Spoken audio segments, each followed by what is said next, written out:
Their prey are now in the open and grouped together for safety.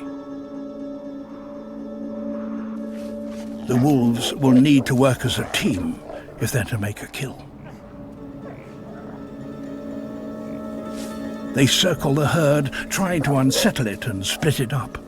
But the bison are armed and dangerous. They will be safe as long as they stick together.